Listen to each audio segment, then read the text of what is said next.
ਧੰਨ ਧੰਨ ਸੰਤ ਬਾਬਾ ਅਤਰ ਸਿੰਘ ਜੀ, ਧੰਨ ਧੰਨ ਸੰਤ ਬਾਬਾ ਅਤਰ ਸਿੰਘ ਜੀ ਮਹਾਰਾਜ ਮਸਤਵਾਣਾ ਸਾਹਿਬ ਵਾਲੇ, ਧੰਨ ਧੰਨ ਸ਼੍ਰੀ ਗੁਰੂ ਗ੍ਰੰਥ ਸਾਹਿਬ ਜੀ, ਧੰਨ ਧੰਨ ਸ਼੍ਰੀ ਗੁਰੂ ਨਾਨਕ ਦੇਵ ਜੀ ਪਾਤਸ਼ਾਹ।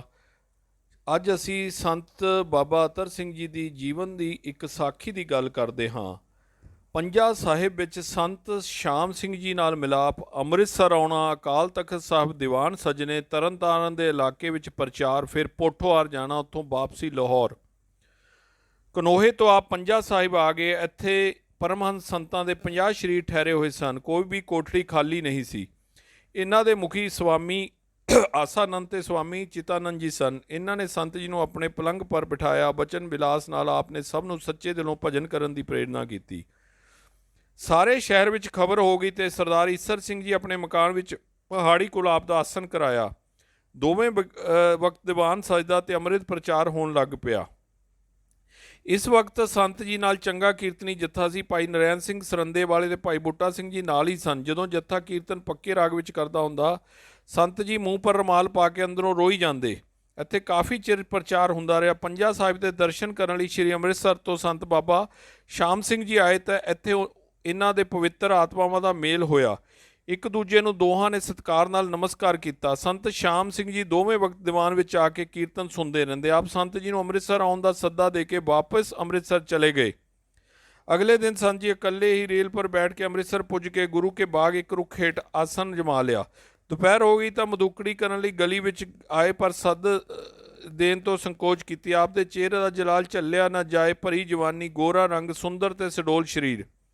ਆਪ ਇੱਕ ਬੂਹੇ ਅੱਗੇ ਖੜੇ ਸਨ ਕਿ ਕੁਝ ਔਰਤਾਂ ਨੇ ਕਿਹਾ, ਵੇ ਕੋਈ ਕੁੜੀ ਨਾ ਕਿਸੇ ਦੀ ਕੱਢ ਕੇ ਲੈ ਜਾਈ। ਆਪ ਨੇ ਉਹਨਾਂ ਦੀ ਟੇਕ ਵੱਲ ਕੋਈ ਨਹੀਂ ਧਿਆਨ ਦਿੱਤਾ। ਘਰ ਅੰਦਰੋਂ ਬੀਬੀ ਈਸ਼ਰ ਕੌਰ ਜੀ ਬਾਹਰ ਨਿਕਲੀ ਤਾਂ ਸੰਤ ਜੀ ਰੱਬੀ ਮੂਰਤ ਬਣੀ ਖੜੇ ਸਨ। ਚਰਨੀ ਢਹਿ ਪਈ ਤੇ ਅੰਦਰ ਲੈ ਗਈ। ਪ੍ਰਸ਼ਾਦ ਦਾ ਵਕਤ ਸੀ, ਸੋ ਪ੍ਰੇਮ ਨਾਲ ਛਕਾਇਆ। ਪੰਜਾ ਸਾਹਿਬ ਤੋਂ ਜੱਥਾ ਵੀ ਅੰਮ੍ਰਿਤਸਰ ਪੁੱਜ ਗਿਆ। ਉਹਨਾਂ ਨੂੰ ਪਤਾ ਸੀ ਕਿ ਸ਼ਾਮ ਸਿੰਘ ਜੀ ਪ੍ਰੇਮ ਨਾਲ ਬੁਲਾ ਗਏ ਹੋਏ ਹਨ। ਜੱਥੇ ਵਾਲੇ ਬਾਬਾ ਸ਼ਾਮ ਸਿੰਘ ਜੀ ਦੇ ਡੇਰੇ ਪਤਾ ਕਰਨ ਗਏ ਤਾਂ ਬਾਬਾ ਜੀ ਨੂੰ ਪਤਾ ਲੱਗਾ ਕਿ ਸਾਡੇ ਮਗਰੋਂ ਹੀ ਸੰਤ ਅਤਰ ਸਿੰਘ ਜੀ ਆ ਚੁੱਕੇ ਹਨ। ਆਖਰ ਗੁਰੂ ਕੇ ਬਾਗ ਮੇਲ ਹੋ ਗਿਆ। ਸੰਤ ਜੀ ਨੂੰ ਸ਼੍ਰੀ ਆਤਮਾ ਸਿੰਘ ਸਿੰਧੀ ਨੇ ਬੁੰਗੇ ਟਿਕਾਇਆ। ਸ਼੍ਰੀ ਅਕਾਲ ਤਖਤ ਸਾਹਿਬ ਦੋਵੇਂ ਵਕਤ ਦੀਵਾਨ ਸਜਦੇ ਤੇ ਬਹੁਤ ਮਾਈ ਭਾਈ ਨੇ ਅੰਮ੍ਰਿਤ ਪਾਨ ਕੀਤਾ। ਪੁਜਾਰੀਆਂ ਨੂੰ ਪੂਜਾ ਦੀ ਘਾਟ ਪਵੇਗੀ ਦੇ ਖਿਆਲ ਨਾਲ ਭਰੇ ਦੀਵਾਨ ਵਿੱਚ ਭਾਈ ਬੂੜ ਸਿੰਘ ਪੁਜਾਰੀ ਨੇ ਟਕੋ ਟਕਾਈ ਕੀਤੀ ਤੇ ਕੁਬੋਚਨ ਵੀ ਬੋਲੇ। ਸੰਤ ਜੀ ਉੱਠੇ ਤੇ 16 ਦੇ ਬੁੰਗੇ ਅੱਗੇ ਆ ਬੈਠੇ। ਸੰਗਤ ਉੱਥੇ ਹੋਰ ਇਕੱਠੀ ਹੋਣ ਲੱਗ ਪਈ। ਦੋਵੇਂ ਵਕਤ ਦੀਵਾਨ ਸਜਦੇ ਪੁਜਾਰੀ ਤਾੜ ਗਏ ਕਿ ਇਹ ਅਵਤਾਰੀ ਜੀਵ ਹੈ, ਮਾਇਆ ਦਾ ਲਾਲਚ ਨਹੀਂ, ਕਿਤੇ ਸ਼ਰਾਬ ਨਾ ਦੇ ਦੇਣ। ਸੋ ਉਹਨਾਂ ਨੇ ਆ ਕੇ ਖਿਮਾ ਮੰਗੀ ਤੇ ਸੰਤ ਜੀ ਨੇ ਫਰਮਾਇਆ ਕਿ ਭਾਈ ਮੈਂ ਤਾਂ ਗੁਰੂ ਨਾਨਕ ਦੇਵ ਜੀ ਮਹਾਰਾਜ ਦਾ ਕੁੱਤਾ ਹਾਂ। ਕੋਈ ਪਿਆਰ ਕਰੇ ਤਾਂ ਪੁੱਛਲ ਹਿਲਾਉਣ ਦੇ ਨੇੜੇ ਹੋ ਬੈਠਾ, ਨਹੀਂ ਤਾਂ ਦੂਰ ਜਾ ਬੈਠੇ। ਇਹ ਨਿਮਰਤਾ ਭਰੇ ਵਚਨ ਸੁਣ ਕੇ ਸੰਗਤ ਬਹੁਤ ਪ੍ਰਭਾਵਿਤ ਹੋਈ। ਹਰਿਮੰਦਰ ਸਾਹਿਬ ਮੱਥਾ ਟੇਕਣ ਜਾਂਦੇ ਤਾਂ ਕਈ ਵਾਰ ਕਿਤਨਾ ਚਿਰ ਮੱਥਾ ਰਗੜੀ ਜਾਂਦੇ। ਇੱਕ ਦਿਨ ਗਿਆਨੀ ਠਾਕੁਰ ਸਿੰਘ ਜੀ ਆਪ ਨੂੰ ਇਸ ਤਰ੍ਹਾਂ ਕਰਦਿਆਂ ਵੇਖਿਆ, ਖੜੇ ਰਹੇ। ਜਦੋਂ ਸੰਤ ਜੀ ਉੱਠੇ ਤਾਂ ਗਿਆਨੀ ਜੀ ਨੇ ਅਦਬ ਸਹਿ ਸਤਿਕਾਰ ਨਾਲ ਪੁੱਛਿਆ ਕਿ ਮਹਾਰਾਜ ਇੰਨਾ ਚਿਰ ਕਿਉਂ ਮੱਥਾ ਰਗੜੀ ਜਾਂਦੇ ਹੋ? ਬਖਸ਼ੀਆਂ ਹੋਈਆਂ ਰੂਹਾਂ ਨੂੰ ਕੀ ਲੋੜ ਹੈ ਮੱਥਾ ਰਗੜਨ ਦੀ? ਇਹ ਸੁਣ ਕੇ ਸੰਤ ਜੀ ਦੇ ਨੇਤਰਾਂ ਵਿੱਚੋਂ ਜਲ ਵਗ ਟੁਰਿਆ ਤੇ ਵਿਰਾਗ ਭਰੇ ਅਮੋਲ ਬਚਨਾਂ ਦੁਆਰਾ ਉੱਤਰ ਦਿੱਤਾ, ਗਿਆਨੀ ਜਦ ਅਸੀਂ ਪਰਿਕਰਮਾ ਵਿੱਚੋਂ ਲੰਘਦੇ ਹਾਂ ਤਦ ਅਨੇਕ ਮਾਈ ਭਾਈ ਇਸ ਗੰਦੇ ਖੱਲੜੇ ਨੂੰ ਨਮਸਕਾਰਾਂ ਕਰਦੇ ਹਨ। ਅਸੀਂ ਸੰਗਤ ਦਾ ਉਹ ਖਿਰਾਜ ਗੁਰੂ ਸੱਚੇ ਪਾਤਸ਼ਾਹ ਦੀ ਹਜ਼ੂਰੀ ਵਿੱਚ ਪਹੁੰਚਾਉਂਦੇ ਹਾਂ। ਇੱਕ ਦਿਨ ਸੰਤ ਬਾਬਾ ਸ਼ਾਮ ਸਿੰਘ ਜੀ ਬਾਜੇ ਗਾਜੇ ਨਾਲ ਕੋਈ ਪ੍ਰੇਮੀਆਂ ਦੇ ਸਿਰਾਂ ਪਰ ਚੁੱਕੀਆਂ ਹੋਈਆਂ 11 ਚੰਗੇਰਾਂ, ਬਦਾਮ, ਗਰੀ, ਛੁਆਰੇ ਆਦਿਕ ਲੈ ਕੇ ਸੰਤ ਜੀ ਪਾਸ ਪੁੱਜੇ। 5 ਪੈਸੇ ਤੇ ਇੱਕ ਨਾਰੀਅਲ ਪੇਟਾ ਰੱਖ ਕੇ ਨਮਸਕਾਰ ਕੀਤਾ ਤੇ ਸਾਹਮਣੇ ਬੈਠ ਗਏ। ਪ੍ਰੇਮ ਨਿਮਰਤਾ ਨਾਲ ਬੇਨਤੀ ਕੀਤੀ, ਇਹ ਸੰਤ ਮਹਾਰਾਜ ਕਿਰਪਾ ਕਰੋ। ਸੰਤ ਜੀ ਨੇ ਫਰਮਾਇਆ ਕਿ ਬਾਬਾ ਜੀ ਆਪ ਪਰ ਅਕਾਲਪੁਰ ਮੂਰਤ ਵਾਹਿਗੁਰੂ ਦੀ ਕਿਰਪਾ ਹੈ, ਮੈਂ ਕੀ ਚੀਜ਼ ਹਾਂ। ਪਰ ਬਾਬਾ ਜੀ ਨੇ ਫਿਰ ਅਧੀਨਗੀ ਨਾਲ ਬੇਨਤੀ ਕੀਤੀ ਕਿ ਆਪ ਬਖਸ਼ਿੰਦ ਹੋ, ਜ਼ਰੂਰ ਬਖਸ਼ੋ। ਬਾਬਾ ਜੀ ਦਾ ਪ੍ਰੇਮ ਤੇ ਵੈਰਾਗ ਵੇਖ ਕੇ ਸੰਤ ਜੀ ਨੇ ਗੁਰੂ ਮੰਤਰ ਦਾ ਜਾਪ ਦੱਸਿਆ। ਸੁਣਦੇ ਹੀ ਬਾਬਾ ਜੀ ਦੇ ਸਰੀਰ ਵਿੱਚ ਤਾਰ ਵਾਂਗ ਇੱਕ ਝਰਨਾਹਟ ਜੀ ਫਿਰੀ। ਰੋਮ ਖੜੇ ਹੋਏ ਅਤੇ ਸਿਮਰਨ ਦੀ ਰੋਹ ਸਮੁੰਦਰ ਵਾਂਗ ਠਾਠਾਂ ਮਾਰ ਉੱਠੀ। ਨਮਸਕਾਰ ਕਰਕੇ ਡੇਰੇ ਵਾਪਸ ਆ ਗਏ। ਇਹ ਸਿਮਰਨ ਦੀ ਰੋਹ ਸਦਾ ਜਾਗੀ ਰਹੀ। ਬਾਬਾ ਜੀ ਹਰਿਮੰਦਰ ਸਾਹਿਬ ਜੀ ਦੇ ਗੁਪਤ ਗ੍ਰੰਥੀ ਸਨ। ਸਾਰੀ ਆਯੂ ਕੀਰਤਨ ਦੀ ਪਹਿਲੀ ਚੌਕੀ ਆ ਕੇ ਕਰਿਆ ਕਰਦੇ ਨੇ। ਇਸ ਗੁਪਤ ਕਲਾ ਦੁਆਰਾ ਆਪਣੇ ਸੰਤ ਜੀ ਨੂੰ ਸਤਨਾਮ ਦਾ ਚੱਕਰ ਚਲਾਉਣ ਵਾਸਤੇ ਮਹਾਪੁਰਸ਼ ਸਥਾਪਨ ਕੀਤਾ ਤੇ ਦੁਨੀਆ ਨੂੰ ਪ੍ਰਗਟ ਕੀਤਾ ਕਿ ਗੁਰਮੁਖਾਂ ਦੁਆਰਾ ਨਾਮ ਸਿਮਰਨ ਦੀ ਯੁਗਤ ਪੁੱਛਣੀ ਜ਼ਰੂਰੀ ਹੈ। ਜਦੋਂ ਕਨੋਏ ਤੋਂ ਸੰਤ ਜੀ ਇਸ ਵਾਰੀ ਟੁਰਨ ਲੱਗੇ ਸਨ ਤਾਂ ਆਪ ਨੇ ਫਰਮਾਇਆ, ਅਸੀਂ ਭੁਜੰਗੀ ਹੀਰਾ ਸਿੰਘ ਨੂੰ ਸਾਡਾ ਹੀ ਰੂਪ ਸਮਝਣਾ। ਮਾਈ ਭਾਗ ਹਰੀ ਇਸ ਗੁਪਤ ਰਮਜ ਨੂੰ ਸਮਝ ਨਾ ਸਕੀ ਤੇ ਉਸਨੇ ਮੰਗਣੀ ਕਰ ਦਿੱਤੀ। ਬੱਚਾ ਜਲਦੀ ਚੜ੍ਹਾਈ ਕਰ ਗਿਆ। ਮਾਈ ਭਾਗ ਭਰੀ ਤੇ ਉਸਦਾ ਭਾਈ ਨੰਦ ਸਿੰਘ ਕਾਕੇ ਦੇ ਫੁੱਲ ਹਰਿਦੁਆਰ ਪ੍ਰਵਾਹ ਕਰਕੇ ਆਏ ਤਾਂ ਦਰਸ਼ਨ ਲਈ ਸ਼੍ਰੀ ਅੰਮ੍ਰਿਤਸਰ ਉਤਰੇ। ਸੰਤ ਜੀ ਦੀ ਅੰਮ੍ਰਿਤਸਰ ਹੋਣ ਦੀ ਖਬਰ ਮਿਲਣ ਪਰ ਦੋਵੇਂ ਹੀ ਸੰਤ ਜੀ ਕੋਲ ਜਾ ਹਾਜ਼ਰ ਹੋਏ। ਦਰਸ਼ਨ ਕਰਕੇ ਨਿਹਾਲ ਹੋਏ ਤਾਂ ਕਾਕਾ ਹੀਰਾ ਸਿੰਘ ਬਾਰੇ ਦੱਸਿਆ ਕਿ ਉਹ ਚੜ੍ਹਾਈ ਕਰ ਗਿਆ, ਫੁੱਲ ਹਰਿਦੁਆਰ ਪ੍ਰਵਾਹ ਕਰਕੇ ਆਇਆ। ਸੰਤ ਜੀ ਨੇ ਫਰਮਾਇਆ ਕਿ ਆਪ ਦੇ ਭਾਗਾਂ ਵਿੱਚ ਔਲਾਦ ਨਹੀਂ ਹੈ, ਪਰਉਪਕਾਰੀ ਜੀਵ ਆਪ ਦੀ ਗੁਰੂ ਘਰ ਦੀ ਸੱਚੀ ਸੁੱਚੀ ਸੇਵਾ ਪਰ ਰੀਝ ਦੇ ਚਲੇ ਆਉਂਦੇ ਹਨ ਤੇ ਆਪ ਹੀ ਚਲੇ ਜਾਂਦੇ ਨੇ। ਆਪ ਨੂੰ ਇਸ਼ਾਰਾ ਦੇ ਆਏ ਸੀ, ਆਪ ਨੂੰ ਸਗਾਈ ਦਾ ਬੰਧਨ ਪਾਉਣ ਦਾ ਯਤਨ ਨਹੀਂ ਸੀ ਕਰਨਾ ਚਾਹੀਦਾ ਜਿਵੇਂ ਕਰਤਾਰ ਦੀ ਰਜ਼ਾ। ਮਾਈ ਜੀ ਨੇ ਉੱਤਰ ਮੈਂ ਸਮਝਿਆ ਕਾਕੇ ਨਾਲ ਆਪ ਜੀ ਦਾ ਪਿਆਰ ਸਾਡੇ ਵਾਂਗ ਹੀ ਹੈ। ਅੰਮ੍ਰਿਤਸਰ ਦੇ ਇਲਾਕੇ ਵਿੱਚ ਸੰਤ ਜੀ ਬਹੁਤ ਬਾਰੇ ਚਰਚਾ ਚੱਲ ਪਈ।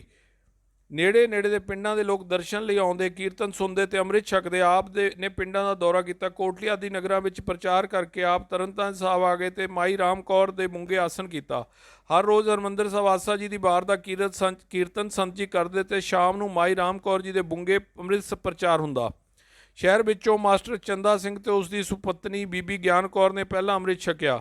ਆਪ ਖੰਡੇ ਦਾ ਅੰਮ੍ਰਿਤ ਬੀਬੀਆਂ ਨੂੰ ਵੀ ਛਕਾਉਂਦੇ। ਇਸ ਤੋਂ ਪਹਿਲਾਂ ਮਰਿਆਦਾ ਬੀਬੀਆਂ ਨੂੰ ਕਿਰਪਾਨ ਦਾ ਅੰਮ੍ਰਿਤ ਛਕਾਉਂਦੇ ਸੀ। ਪੁਜਾਰੀਆਂ ਨੇ ਇਤਰਾਜ਼ ਕੀਤਾ ਤੇ ਆਪ ਨੇ ਫਰਮਾਇਆ ਦਾਤੇ ਦਾ ਅੰਮ੍ਰਿਤ ਦਾ ਬਾਟਾ ਸਾਂਝਾ। ਤਰਨਤਾਰਨ ਤੋਂ ਸੰਤ ਜੀ ਨੇ ਚੰਬੇ, ਪੰਜਵੜ ਤੇ ਕਾਜੀਕੋਟ ਹੋਰ ਨਗਰਾਂ ਵਿੱਚ ਦੌਰਾ ਕਰਕੇ ਹਜ਼ਾਰਾਂ ਮਾਈ ਭਾਈ ਨੂੰ ਅੰਮ੍ਰਿਤ ਛਕਾ ਕੇ ਗੁਰੂ ਭਗਤੀ ਵੱਲ ਆਇਆ। ਇੱਥੋਂ ਹੀ ਆਪ ਪਾਸੋਂ ਸੰਤ ਭਾਈ ਗੁਲਾਬ ਸਿੰਘ ਜੀ ਨੇ ਅੰਮ੍ਰਿਤ ਛਕਿਆ, ਜਿਨ੍ਹਾਂ ਦਾ ਉੱਚਾ ਬੁੰਗਾ ਸ਼ਹੀਦ ਬਾਬਾ ਦੀਪ ਸਿੰਘ ਜੀ ਦੇ ਬੁੰਗੇ ਦੇ ਪਾਸ ਹੈ। ਤਰਨਤਾਰਨ ਹੀ ਆਪ ਦਾ ਮੇਲ ਭਾਈ ਹੀਰਾ ਸਿੰਘ ਭਾਗ ਸਿੰਘ ਪ੍ਰਸਿੱਧ ਰਾਗੀ ਜਥੇ ਨਾਲ ਹੋਇਆ। ਭਾਈ ਭਾਗ ਸਿੰਘ ਤਾਂ ਚਲੇ ਗਏ ਪਰ ਭਾਈ ਹੀਰਾ ਸਿੰਘ ਜੀ ਕਈ ਸਾਲ ਸੰਤ ਜੀ ਪਾਸ ਹੀ ਰਹੇ। ਦੀਵਾਨਾਂ ਵਿੱਚ ਕੀਰਤਨ ਕਰਦੇ ਇੱਥੇ ਹੀ ਭਾਈ ਕਰਵਾਰਾ ਸਿੰਘ ਤੇ ਭਾਈ ਭਾਗਵੰਤੀ ਡੇਰਾ ਖਾਲਸਾ ਲਿਜਾਣ ਲਈ ਆ ਗਏ। ਸੰਤ ਜੀ ਉੱਥੋਂ ਟੁਰਨ ਸਮੇਂ ਬਚਨ ਦੇ ਆਏ ਸਨ ਕਿ ਜਦੋਂ ਇੱਥੇ ਗੁਫਾ ਤਿਆਰ ਹੋ ਜਾਣ ਖਬਰ ਮਿਲਣ ਪਰ ਅਸੀਂ ਆ ਜਾਵਾਂਗੇ। ਸੰਤਾਂ ਜੀ ਪਹਿਲੋਂ ਜਾਣ ਤੋਂ ਨਾ ਕੀਤੀ ਕਿ ਇੱਥੇ ਅੰਮ੍ਰਿਤ ਪ੍ਰਚਾਰ ਹੋ ਰਿਹਾ, ਛੱਡ ਨਹੀਂ ਸਕਦੇ। ਮਾਈ ਭਾਗਵੰਤੀ ਨੇ ਅੰਨ ਜਲ ਛੱਡ ਦਿੱਤਾ। ਸੰਤ ਜੀ ਨੇ ਉਸ ਨੂੰ ਆਪਣੀ ਦਸਤਾਰ ਵਿੱਚ ਇੱਕ ਛੋਟੀ ਜਿਹੀ ਤਸਵੀਰ ਸ਼੍ਰੀ ਗੁਰੂ ਨਾਨਕ ਦੇਵ ਜੀ ਮਹਾਰਾਜ ਦੀ ਦਿੱਤੀ ਪਰ ਮਾਈ ਦੀ ਖਿੱਚ ਬਣੀ ਰਹੀ। ਦਿਨ ਬੀਤਦੇ ਗਏ। 6ਵੇਂ ਦਿਨ ਸੰਤ ਜੀ ਦੇ ਕਮਰੇ ਵਿੱਚ ਪੱਖਾ ਚੱਲ ਰਹੇ। ਪ੍ਰੇਮੀ ਪਾਸੋਂ ਮਾਈ ਰੱਸਾ ਫੜ ਲਿਆ ਤੇ ਪੱਖਾ ਚੱਲਦੀ ਰਹੀ। ਸੰਤ ਜੀ ਉੱਠ ਕੇ ਬੈਠ ਕੇ ਦਰਵਾਜ਼ਾ ਖਿੜਕੀਆਂ ਖੁਲਵਾ ਦਿੱਤੀਆਂ ਤੇ ਪਾਸ ਪਿਆ ਗੁਟਕਾ ਸਾਹਿਬ ਖੋਲ ਕੇ ਵਾਕ ਲਿਆ। ਹੁਕਮ ਹੋਇਆ, ਮਿੱਤਰ ਪਿਆਰੇ ਨੂੰ ਹਾਲ ਮੁਰੀਦਾਂ ਦਾ ਕਹਿਣਾ, ਤੁਧ ਬਿਨ ਰੋਗ ਰਜਾਈਆਂ ਦਾ ਉੱਡਣ ਨਾਗ ਨਿਵਾਸਾਂ ਦੇ ਰਹਿਣਾ। ਤਾਂ ਆਪ ਨੇ ਚਾਦਰ ਫੜੀ ਤੇ ਜਲਦੀ ਨਾਲ ਟੁਰ ਪਏ। ਮਾਈ ਰਾਮ ਕੌਰ ਦੀ ਨਨਾਣ ਨੂੰ ਆਖਿਆ ਕਿ ਅਸੀਂ ਪੋਠੋਹਾਰ ਜਾ ਰਹੇ ਹਾਂ, ਰੌਲਾ ਨਹੀਂ ਪਾਉਣਾ। ਆਪ ਸਿੱਧੇ ਟਾਂਗਿਆਂ ਦੇ ਅੱਡੇ ਪਰ ਆ ਕੇ ਭਾਈ ਕਰਵਾਰਾ ਸਿੰਘ ਜੀ ਨਾਲ ਅੰਮ੍ਰਿਤਸਰ ਟੁਰ ਪਏ। ਜਾਂਦੀ ਵਾਰੀ ਮਾਈ ਭਾਗਵੰਤੀ ਨੂੰ ਹੁਕਮ ਦਿੱਤਾ ਕਿ ਜੱਥੇ ਵਿੱਚ ਇਸ ਵੇਲੇ 25 ਸਰੀਰ ਹਨ, ਕੇਵਲ 4 ਨਾਲ ਲਿਆਉਣੇ। ਮਾਈ 8 ਨੂੰ ਨਾਲ ਲੈ ਕੇ ਟੁਰ ਪਈ। ਅੰਮ੍ਰਿਤਸਰ ਸਟੇਸ਼ਨ ਪਰ ਪੰਡਤਾਨੀ ਧਨਦੇਵੀ ਨੇ ਆਪ ਦੇ ਦਰਸ਼ਨ ਕੀਤੇ ਤੇ ਜਲਦੀ ਨਾਲ ਸ਼੍ਰੀ ਸੁੰਦਰ ਸਿੰਘ ਮਜੀਠੀਆ ਨੂੰ ਖਬਰ ਕੀਤੀ ਕਿ ਸੰਤ ਜੀ ਪੋਠੋਹਾਰ ਨੂੰ ਟੁਰ ਚੱਲੇ ਹਨ। ਉਹ ਆਪਣੀ ਫਿਟਨ ਲੈ ਕੇ ਆ ਗਏ ਤੇ ਸੰਤ ਜੀ ਨੂੰ ਫਿਟਨ ਵਿੱਚ ਬਿਠਾ ਕੇ ਸ਼੍ਰੀ ਹਰਿਮੰਦਰ ਸਾਹਿਬ ਮੱਥਾ ਟਿਕਾ ਲਿਆਏ। ਫਿਰ ਆਪਣੀ ਕੋਠੀ ਲਿਆਏ ਜਿੱਥੇ ਸੰਤ ਜੀ ਨੇ 5 ਸ਼ਬਦ ਪੜ੍ਹੇ। ਸਭ ਨੂੰ ਇਹ ਬੇਨਤੀ ਕੀਤੀ ਕਿ ਮਹਾਰਾਜ ਹੁਣ ਤਾਂ ਗੱਡੀ ਚਲੀ ਗਈ ਹੋਵੇਗੀ, ਆਪ ਆਰਾਮ ਕਰੋ, ਕੱਲ੍ਹ ਚਲੇ ਜਾਣਾ। ਸੰਤ ਜੀ ਨੇ ਫਰਮਾਇਆ ਕਿ ਸਾਨੂੰ ਸਟੇਸ਼ਨ 'ਤੇ ਲੈ ਚਲੋ, ਅੱਗੇ ਜੋ ਕਰਤਾਰ ਦੀ ਰਜ਼ਾ। ਸਟੇਸ਼ਨ 'ਤੇ ਆਪਣੇ ਗੱਡੀ 2 ਘੰਟੇ ਲੇਟ ਸੀ, ਸੋ ਰੇਲ 'ਤੇ ਚੜ੍ਹ ਗਏ। ਸਮੇਤ ਸਵੇਰੇ ਮਾਨਕਿਆਲਾ ਉਤਰੇ। ਡੇਰਾ ਖਾਲਸਾ ਆਪ ਜੀ ਨੂੰ ਸੰਗਤਾਂ ਸ਼ਬਦ ਪੜ੍ਹਦੀਆਂ ਲੈ ਆਈਆਂ। ਕੱਸ ਦੇ ਕੰਢੇ ਗੁਫਾ ਤਿਆਰ ਹੋਈਆਂ ਸਨ, ਉੱਥੇ ਡੇਰਾ ਕੀਤਾ। ਦੋਵੇਂ ਵਕਤ ਦੀਵਾਨ ਸਜਦਾ ਸਾਰੇ ਪੋਠੋਹਾਰ ਵਿੱਚ ਖਬਰ ਫੈਲ ਗਈ ਤੇ ਅਨੇਕਾਂ ਪਿੰਡਾਂ ਤੋਂ ਸੰਗਤ ਦਰਸ਼ਨ ਲਈ ਆਉਣ ਲੱਗ ਪਈ। ਇੱਕ ਦਿਨ ਇੱਥੇ ਆਪ ਦੇ ਦਰਸ਼ਨ ਵਾਸਤੇ ਭਾਈ ਸੋਹਣ ਸਿੰਘ ਰਾਹੀ, ਭਾਈ ਤੇਜਾ ਸਿੰਘ ਮੈਂਗਨ, ਭਾਈ ਜਗਤ ਸਿੰਘ ਜੀ ਪਰਦੇਸੀ ਅਤੇ ਚੌਧਰੀ ਕਰਤਾਰ ਸਿੰਘ ਜੀ ਕੱਲਰ ਤੋਂ ਇਕੱਠੇ ਦਰਸ਼ਨ ਲਈ ਆ ਰਹੇ ਸਨ। ਰਾਹ ਵਿੱਚ ਇਹ ਸਲਾਹ ਕੀਤੀ ਕਿ ਜੇਕਰ ਇਹ ਮਹਾਂਪੁਰਸ਼ ਯਾਨੀ ਸੱਚੇ ਸੰਤ ਹਨ ਤਾਂ ਸਾਡੇ ਦਿਲਾਂ ਦੀਆਂ ਗੱਲਾਂ ਬੁੱਝ ਲੈਣਗੇ, ਤਦ ਇਹਨਾਂ ਪਾਸੋਂ ਅੰਮ੍ਰਿਤ ਛਕ ਲਵਾਂਗੇ। ਇਹ ਚਾਰੋਂ ਆ ਕੇ ਫਤਿਹ ਗਜਾ ਕੇ ਬੈਠ ਗਏ। ਸੰਤ ਜੀ ਨੇ ਫਰਮਾਇਆ ਕਿ ਭਾਈ ਤੁਸੀਂ ਰਾਹ ਵਿੱਚ ਕੀ ਸਲਾਹਾਂ ਕਰਦੇ ਆਏ ਹੋ? ਅਸੀਂ ਕੋਈ ਮਹਾਂਪੁਰਸ਼ ਨਹੀਂ, ਗੁਰੂ ਨਾਨਕ ਸਾਹਿਬ ਦੇ ਘਰ ਦੇ ਗੋਲੇ ਹਾਂ। ਸਤਿਗੁਰੂ ਸਮਰਥ ਹਨ, ਮਨ ਦੀਆਂ ਤਾਂ ਉਹ ਹੀ ਬੁੱਝ ਸਕਦੇ ਹਨ, ਪਰ ਆਪਣੇ ਕੁੱਕਰਾਂ ਨੂੰ ਵੀ ਮਿਹਰ ਕਰਕੇ ਤਾਰ ਦਾ ਮੇਲਾ ਬਖਸ਼ਦੇ ਹਨ। ਇਹਨਾਂ ਚੋਹਾਂ ਦੀ ਤਸੱਲੀ ਹੋ ਗਈ ਤਾਂ ਸਭ ਨੇ ਅੰਮ੍ਰਿਤ ਛਕ ਲਿਆ। ਬਾਕੀ ਤਾਂ ਘਰੋਂ ਘਰੀ ਮੁੜ ਗਏ, ਪਰ ਰਾਹੀ ਜੀ ਇੱਥੇ ਹੀ ਰਹਿ ਗਏ ਤਾਂ ਸਾਰਾ ਦਿਨ ਸੰਤ ਜੀ ਦੇ ਪਲੰਘ ਨਾਲ ਸਿਰ ਲਾ ਕੇ ਭਜਨ ਕਰਦੇ ਰਹਿੰਦੇ। ਜਦੋਂ ਮਹਾਰਾਜ ਬਾਹਰ ਜਾਂਦੇ ਗੜਬਾ ਫੜ ਲੈਂਦੇ। ਉਸ ਸਮੇਂ ਸੰਤ ਜੀ ਪਾਸ 40-50 ਸਾਧੂ ਇਕੱਠੇ ਹੋ ਗਏ। ਰਾਹੀ ਜੀ ਨੇ ਇੱਕ ਦਿਨ ਪੁੱਛਿਆ ਕਿ ਮਹਾਰਾਜ ਇਤਨੇ ਸਾਧੂ ਕਿਉਂ ਰੱਖੇ ਹੋਏ ਹਨ? ਆਪ ਨੇ ਉੱਤਰ ਦਿੱਤਾ, ਸਾਡੀ ਵਾੜ ਹਨ। ਇੱਥੇ ਕੋਟੇ ਖਾਲਸਾ ਮਿਡਲ ਸਕੂਲ ਵਿੱਚ ਫਾਰਸੀ ਪੜ੍ਹਾ ਰਹੇ ਮਾਸਟਰ ਤੇਜਾ ਸਿੰਘ ਦਰਸ਼ਨ ਕਰਨ ਆਏ ਤੇ ਅੰਮ੍ਰਿਤ ਛਕ ਕੇ ਇੱਥੇ ਹੀ ਰਹਿ ਗਏ। ਆਪ ਸੰਤ ਤੇਜਾ ਸਿੰਘ ਜੀ ਹੈੱਡ ਗ੍ਰੰਥੀ ਨਨਕਾਣਾ ਸਾਹਿਬ ਕਰਕੇ ਚੰਗੇ ਪ੍ਰਸਿੱਧ ਹੋਏ। ਇੱਥੇ ਹੀ ਆਪ ਪਾਸੋਂ ਮਾਸਟਰ ਤਾਰਾ ਸਿੰਘ ਨੇ ਅੰਮ੍ਰਿਤ ਛਕਿਆ ਸੀ ਤੇ ਸਦਾ ਆਪ ਦੀ ਤਾਰੀਫ ਕਰਦੇ ਤੇ ਲਿਖਦੇ ਰਹਿੰਦੇ ਹਨ। ਇੱਥੇ ਗਿਆਨੀ ਸੁੰਦਰ ਸਿੰਘ ਜੀ ਭੇਜੋ ਵਾਲੇ ਕੋਹੂਟੇ ਤੋਂ ਆ ਗਏ ਤੇ ਆਪ ਦੇ ਪਾਸ ਹੀ ਰਹੇ। ਇੱਕ ਦਿਨ ਸ਼੍ਰੀ ਗੁਰੂ ਸਿੰਘ ਸਭਾ ਰਾਵਲਪਿੰਡੀ ਦੇ ਮੈਂਬਰ ਨੇ ਭਰੇ ਦੀਵਾਨ ਵਿੱਚ ਸੰਤ ਜੀ ਦੀ ਨਿੰਦਿਆ ਕੀਤੀ ਕਿ ਮੱਥਾ ਟਿਕਾਉਂਦੇ ਹਨ। ਜੋ ਮਨਮੱਤ ਹੈ। ਸੰਤ ਜੀ ਡੋਲ ਬੈਠੇ ਰਹੇ ਤੇ ਭੋਗ ਪਿੱਛੋਂ ਉਸ ਪ੍ਰੇਮੀ ਨੂੰ ਪਾਸ ਬੁਲਾ ਕੇ ਸਮਝਾਇਆ ਕਿ ਪਰੇ ਦੀਵਾਨ ਵਿੱਚ ਤਰਕ ਦਾ ਵਚਨ ਨਹੀਂ ਕਰੀਦਾ, ਕੱਲਿਆਂ ਗੱਲ ਕਰਕੇ ਤਸੱਲੀ ਕਰਨੀ ਚਾਹੀਦੀ ਹੈ। ਨਾਲ ਹੀ ਹੋਰ ਪ੍ਰੇਮੀ ਨੂੰ ਬੁਲਾ ਕੇ ਤਾਕੀਦ ਕੀਤੀ, ਅਸੀਂ ਅੱਗੇ ਬੇਨਤੀਆਂ ਵੀ ਕਰਦੇ ਰਹਿੰਦੇ ਹਾਂ, ਪਰ ਹੁਣ ਫੇਰ ਅਧੀਨਗੀ ਨਾਲ ਬੇਨਤੀ ਕਰਦੇ ਹਾਂ, ਸਾਨੂੰ ਮੱਥਾ ਨਾ ਟੇਕਿਆ ਕਰੋ। ਸ਼ਬਦ ਗੁਰੂ ਅਵਤਾਰ ਕਲਯੁਗ ਦਾ ਬੇਹੱਥ ਹੈ, ਸਭ ਪਮਾਈ ਪਾਈ ਗੁਰੂ ਗ੍ਰੰਥ ਸਾਹਿਬ ਜੀ ਨੂੰ ਸੀਸ ਨਿਭਾਇਆ ਕਰੋ। ਸੰਤ ਜੀ ਗੁਰੂ ਗ੍ਰੰਥ ਸਾਹਿਬ ਜੀ ਹਜ਼ੂਰੀ ਵਿੱਚ ਕਦੇ ਗਦੇਲਾ ਆਦਿਕ ਲਗਾ ਕੇ ਨਾ ਬੈਠਦੇ, ਨਾ ਕਦੀ ਆਸਨ ਵਿਛਾਉਂਦੇ, ਬਲਕਿ ਸ਼ਾਮ ਦੇ ਦੀਵਾਨ ਵਿੱਚ ਕਥਾ ਸਮੇਂ ਜਦੋਂ ਮਹਾਰਾਜ ਦਾ ਪ੍ਰਕਾਸ਼ ਹੁੰਦਾ ਤਾਂ ਉਦੋਂ ਵੀ ਸਾਰੀ ਸੰਗਤ ਨਾਲ ਦਰੀ 'ਤੇ ਬੈਠਦੇ। ਇੱਕ ਦਿਨ ਪਾਰਸ ਭਾਗ ਤੇ ਅੜਨ ਸ਼ਾਹ ਦੀਆਂ ਸਾਖੀਆਂ ਦੀ ਕਥਾ ਹੋਈ ਤਾਂ ਆਪ ਨੇ ਫਰਮਾਇਆ ਕਿ ਸਭ ਕਥਾਵਾਂ ਦਾ ਤੱਤ ਲੈਣਾ ਚਾਹੀਦਾ ਹੈ, ਗੁਣ ਧਾਰਨ ਕਰਨਾ ਚਾਹੀਦਾ ਹੈ। ਸੁੰਦਰ ਸਿੰਘ ਜੀ ਨੇ ਪੁੱਛਿਆ ਕਿ ਮਹਾਰਾਜ ਸਭ ਤੋਂ ਵੱਡਾ ਕਿਹੜਾ ਗੁਣ ਹੈ, ਤਾਂ ਸੰਤਾ ਜੀ ਨੇ ਫਰਮਾਇਆ ਖਿਮਾ। ਕੋਈ ਕੌੜੇ ਤੋਂ ਕੌੜਾ ਬਚਨ ਕਰੇ ਉਸਨੂੰ ਜਰਨਾ ਤੇ ਖਿਮਾ ਕਰ ਦੇਣਾ। ਇਸ ਤਰ੍ਹਾਂ 2 ਮਹੀਨੇ ਡੇਰਾ ਖਾਲਸਾ ਕੀਰਤਨ ਅੰਮ੍ਰਿਤ ਪ੍ਰਚਾਰ ਰਾਹੀਂ ਨਾਮ ਰਸ ਵੀਰ ਰਸ ਖਿੱਚਿਆ ਗਿਆ। ਉਸ ਸਮੇਂ ਸਿੰਘ ਸਭਾ ਲਹਿਰ ਉੱਠ ਰਹੀ ਸੀ, ਪਰ ਉਹ ਵੀ ਆਰਿਆ ਸਮਾਜ ਦੀ ਨਕਲ।